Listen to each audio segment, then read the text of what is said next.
নমস্কাৰ ছাত্ৰছাত্ৰীসকল, আজি আমাৰ অনুশীলনী 6.2 আছে। তো 6.2 অনুশীলনীৰ আমি প্ৰথম প্ৰশ্নটো চাইছোঁ।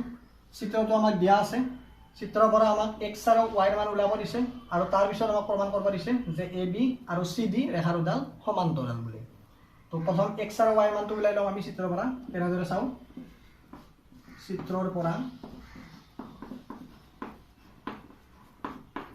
চিত্ৰৰ পৰা যদি চাওঁ আমি এই দুডাল সমান্তৰাল ৰেখা বুলি প্ৰমাণ কৰিব দিছে আৰু তাৰপিছত x আৰু y মান উলিয়াব দিছে। তো ইডাল যিডাল ৰেখা আছে এই ৰেখাডালত থকা এই x কোণ আৰু এই 50 ডিগ্ৰী এই দুটা কোণ লগ লাগি এটা কি হৈ আছে, ৰৈখিক জুৰীয়া কোণ হৈ আছে। এডাল ৰেখাৰ ওপৰত থকা কোণ হৈ আছে।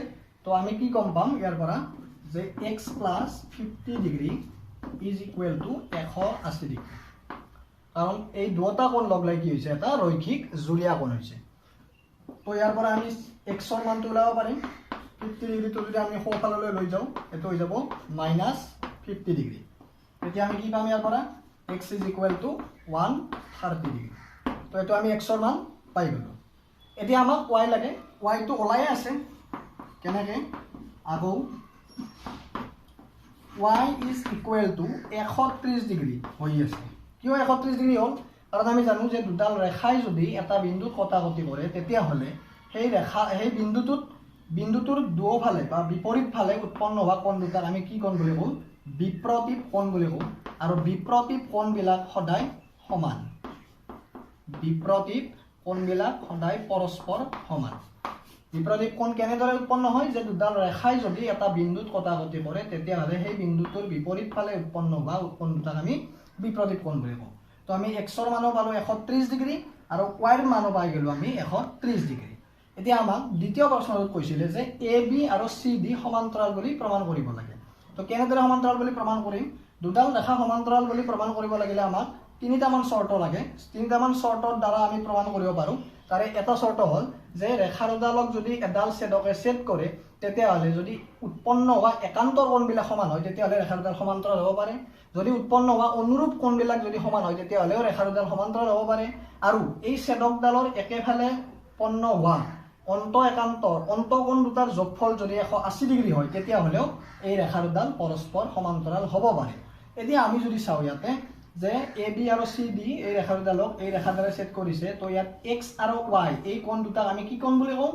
x আৰু y ছেদকৰ এটা বাওঁফালে আছে, এটা সোঁফালে আছে, দুটা ভিতৰত আছে। এই কোণ দুটাক আমি একান্তৰ কোণ বুলি কওঁ। গতিকে আমি ইয়াত কি লিখিম? কিন্তু নহয়, প্ৰথম আমি লিখিম এতেকে x is equal to y। Angle x is equal to angle y কেনেকৈ পালোঁ? কাৰণ x ৰ মানো 130, y ৰ মানো 130।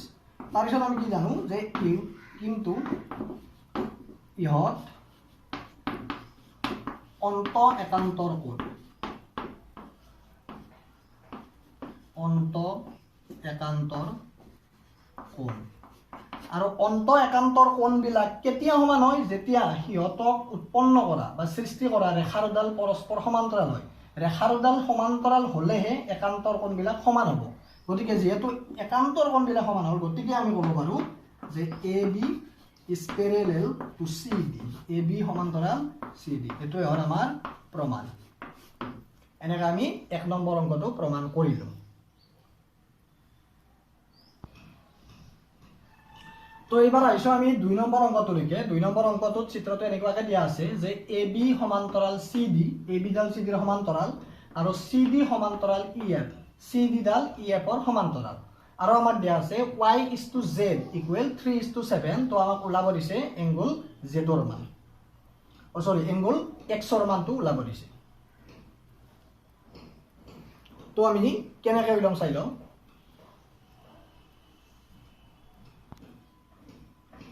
তো আমি অংকটো ষ্টাৰ্ট কৰোঁ। আমাক যেহেতু দিয়া আছে AB সমান্তৰাল CD আৰু CD সমান্তৰাল EF, তেতিয়াহ'লে আমি ইয়াৰ পৰা লিখিব পাৰোঁ যে AB সমান্তৰাল EF।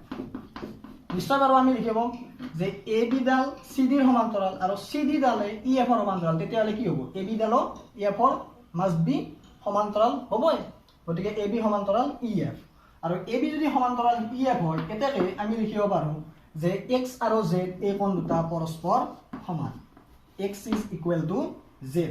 ইহৰ কাৰণে ইহত কি হৈ গ'ল? একান্তৰ কোণ হৈ গ'ল।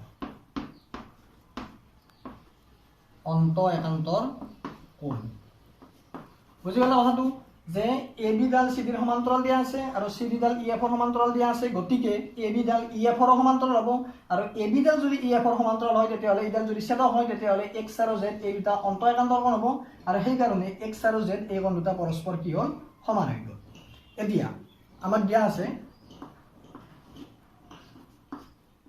আকৌ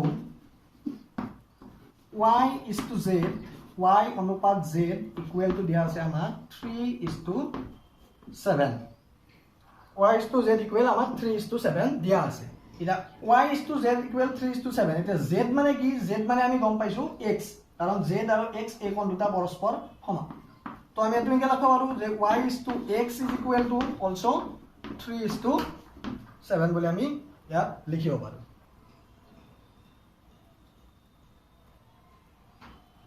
এতিয়া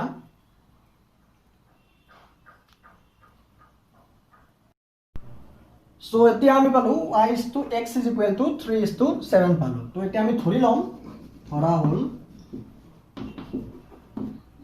y is equal to যেহেতু y আৰু x ৰ অনুপাতটো 3:7 গতিকে y আৰু x ৰ আমি মান দুটা ধৰি লম এনেকৈ যে y ৰ মান ধৰি লম আমি সাপোজ 3a যেহেতু অনুপাত দিয়া আছে তো তাৰ লগত আমি এটা ধ্ৰুৱক পূৰণ কৰি লৈছো 3a আৰু x is equal to x ৰ অনুপাত যেহেতু 7 আছে গতিকে এটো লিখলো আমি 7a y ৰ অনুপাত 3 গতিকে 3 এ লৈছো x ৰ অনুপাত 7 গতিকে আমি 7 লৈছো আমি a নালিখি বেলেগও লিখিব পাৰো এটো জাস্ট এটা ধ্ৰুৱক হয় গতিকে 3 আৰু 7 আমি লিখি লৈছো এতিয়া তো এতিয়া আমি কি কৰিম y ৰ মান পালো আমি 3a আৰু x ৰ মান পালো আমি 7a গতিকে আমি এতিয়া y আৰু x ৰ মানটো উলাব লাগে এতিয়া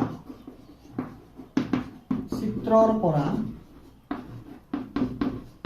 আমি যদি চাও যে ab আৰু cd যেহেতু সমান্তৰাল আছে এইডাল যেহেতু ছেদক আছে ছেদকৰ একেফালে উৎপন্ন হোৱা কোণ দুটাৰ যোগফল সদায় কিমান হয় 180 ডিগ্ৰী হয় যদি দুডাল সমান্তৰাল ৰেখাক এডাল ছেদকে ছেদ কৰি যেহেতু ab আৰু cd সমান্তৰাল তাক এই ছেদকডালে ছেদ কৰিছে তো ছেদকৰ একেফালে উৎপন্ন হোৱা অন্তকোণ কেইটাৰ যোগফল কিমান হয় 180 ডিগ্ৰী হয় গতিকে আমি কি পালো যে x ৰ মান পালো 7a আৰু y ৰ মান পালো আমি 3a 7a + 3a = কিমান হ'ল 180 ডিগ্ৰী গতিকে 7a + 3a প্লাস কৰলে কিমান হ'ব 10a = 180 degree 10a = 180 Holi a = কিমান হ'ব 10 তো ইয়াৰ লগত মাল্টিপ্লাই পূৰণ হৈ আছে এবাৰ এন্ডি হৰণ হৈ যাব 2 এৰে 180 হৰণ কৰলে হৈ গেল 18 ডিগ্ৰী অৰ্থাৎ a ৰ মান পাই গলো আমি 18 ডিগ্ৰী যেহেতু a ৰ মান 18 ধৰে এতিয়া আমি y আৰু x ৰ মানটো পাই যাম কেনেকৈ পাম যে y = কি আছিল 3a গতিকে 3 * 18 ডিগ্ৰী আৰু x ৰ মান কিমান হ'ব 7 * 18 ডিগ্ৰী তো এটা আমি পূৰণ কৰি দিম এতেৰে y is equal to 3 into 18 degree তাৰমানে কিমান হ'ল 18 3 পূৰণ কৰিলে 54 ডিগ্ৰী আৰু x is equal to আছিল 7a 7a মানে 7 into a ৰ মান 18 ডিগ্ৰী 56 ৰ হাতে গল 5 হাতে গৈছে 126 ডিগ্ৰী তো x ৰ মান পালো 126 y ৰ মান পালো 54 কিন্তু আমাক ওলাব দিছিল কাৰ মান আমাক x ৰ মানে ওলাব দিছিল গতিকে এটো হৈ গল আমাৰ x ৰ মান